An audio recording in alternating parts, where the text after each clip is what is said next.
2, 3. Assalamualaikum warahmatullahi wabarakatuh. Innal hamdalillah nahmaduhu wa nasta'inuhu wa na'udzu billahi min syururi anfusina wa min sayyiati a'malina. May yahdihillahu fala mudhillalah wa may yudlilhu fala hadiyalah. Asyhadu an la ilaha illallah wa asyhadu anna Muhammadan abduhu wa rasuluhu la nabiyya ba'da amma ba'du. Segala puji bagi Allah yang Maha Pengasih lagi Maha Penyayang, yang membalaskan doa kita apabila kita berdoa dan mengingatnya. Yang pertama-tama dan yang paling utama, kita haturkan kehadirat Allah Subhanahu wa Ta'ala. Puja dan puji syukur kita kehadirat Allah Subhanahu wa Ta'ala yang telah memberikan kita nikmat sehat, nikmat iman, dan juga nikmat ihsan.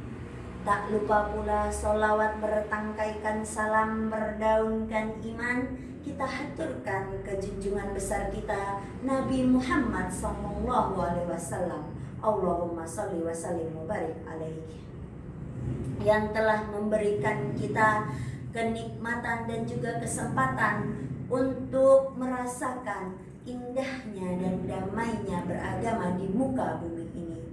Saya Andriani ingin menyampaikan sepatah dua patah kata yang menjadi kata-kata. Tak memperpanjang kalam, langsung saja judul yang saya bawakan, Syirik Kahfi. Syirik muncul oleh 3 sebab. Yang pertama yaitu al-jahlun, yaitu artinya kebodohan. Sebagaimana masyarakat sebelum datangnya Islam yang disebut dengan zaman jahiliyah. Dikarenakan masyarakat pada zaman itu tidak bisa membedakan yang mana perbuatan benar, yang mana perbuatan salah. Sebab yang kedua yaitu dhaiful iman atau lemahnya iman. Sebagaimana jika seseorang lemah imannya maka sering berbuat maksiat, dan apabila seseorang lemah imannya maka ia sedikit takut dengan Allah Subhanahu wa Ta'ala. Yang ketiga ta'lid. Ta'lid adalah ikut-ikutan secara membabi buta. Seperti yang kita ketahui, syirik yang berarti adalah perbuatan menyekutukan Allah Subhanahu wa Ta'ala dengan makhluk yang lain, baik benda mati maupun benda hidup. Misalnya perbuatan yaitu mengakui kemampuan ilmu lainnya daripada kemampuan dan keesaan Allah Subhanahu wa Ta'ala. Peribadatan kepada selain Allah Subhanahu wa Ta'ala, yaitu menyembah patung, menyembah kuburan, menyembah barang-barang antik dan lainnya. Dan juga menyimpan barang-barang yang ditinggalkan oleh nenek moyang kita dan mempercayai bahwa barang tersebut membawa kemakmuran dalam kehidupan. Bahaya dari syirik yaitu yang pertama, tidak diberikannya pengampunan kepada Allah Subhanahu wa Ta'ala. Yang kedua, termasuk dosa besar, sebagaimana hadis Rasulullah, sebagaimana hadis berikut ini. Dari Anas bin Malik radhiyallahu anhu berkata, Rasulullah sallallahu alaihi wasallam bersabda bahwa telah dikemukakannya kepada Rasulullah sallallahu alaihi wasallam yang ditanya dosa-dosa besar. Lalu Rasulullah sallallahu alaihi wasallam bersabda, syirik kepada Allah, membunuh jiwa, dan durhaka terhadap kedua orang tua. Hadis riwayat Bukhari. Yang ketiga, sesat-sesatnya kesesatan. Yang keempat, tempat penyembahan setan. Yang kelima, kezaliman yang besar. Macam-macam syirik.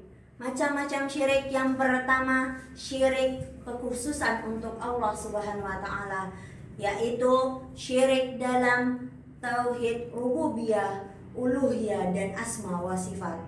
Yang kedua, syirik berdasarkan kadarnya, yaitu syirik akbar atau syirik besar yang di dalamnya adalah syirik keyakinan, dan hal ini menyebabkan pelakunya keluar dari agama Islam, yaitu seperti kecintaannya yang berlebih-lebihan daripada kepada Allah dan Rasulnya. Yang kedua, yaitu syirik asghar atau syirik kecil, yang biasanya adalah perbuatan riya, dan syirik ini tidak membuat pelakunya keluar dari agama Islam, akan tetapi pelakunya harus segera bertaubat. Yang ketiga, syirik kahfi. Syirik kahfi adalah syirik keinginan atau niat. Biasanya keinginan untuk ria atau keinginan ingin dipuji oleh orang lain. Misalnya, seseorang ingin sholat, seseorang bersedekah, tapi berdasarkan ingin dipuji atau disanjung oleh orang lain. Dengan ini, amal perbuatan yang didasari oleh niat untuk dipuji orang lain, maka amalnya tertolak.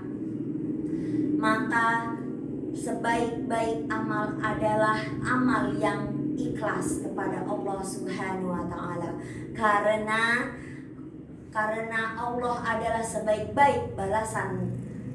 Allah adalah sebaik-baik balasan dari perbuatan kita. 3. Akibat dari perbuatan syirik kahfi, yang pertama, sulit menerima kebenaran. Yang kedua, munculnya rasa bimbang dan ragu. Yang ketiga, yaitu hanya akan memperoleh kesenangan sementara. Yang keempat, amalan dan harta yang diinfakkan hanya bersifat menjadi sia-sia. Yang kelima, orang musyrik menjadi makhluk yang terburuk. Yang keenam, menjadi musuh Allah. Yang ketujuh, dijanjikan oleh Allah siksa neraka. Mungkin sekian dari saya. Kesimpulan dari ceramah saya yaitu syirik adalah perbuatan menyekutukan Allah atau mempercayai selain kepada Allah. Oleh karena itu, syirik dapat merusak akidah Islam kita. Oleh karena itu, hati-hatilah terhadap hati. Jangan sampai hati, ucapan dan perbuatan dapat berpotensi berbuat maksiat, yang mana sebab ada syirik kecil dan juga syirik besar, dan syirik kecil dapat berpotensi menjadi syirik besar. Mungkin sekian dari saya. Bila ada jarum yang patah, jangan disimpan di dalam peti. Bila ada kata-kata saya yang salah, jangan disimpan di dalam hati, apalagi dibenci. Burung irian, burung cendrawasih. Cukup sekian dan terima kasih. Assalamualaikum warahmatullahi wabarakatuh.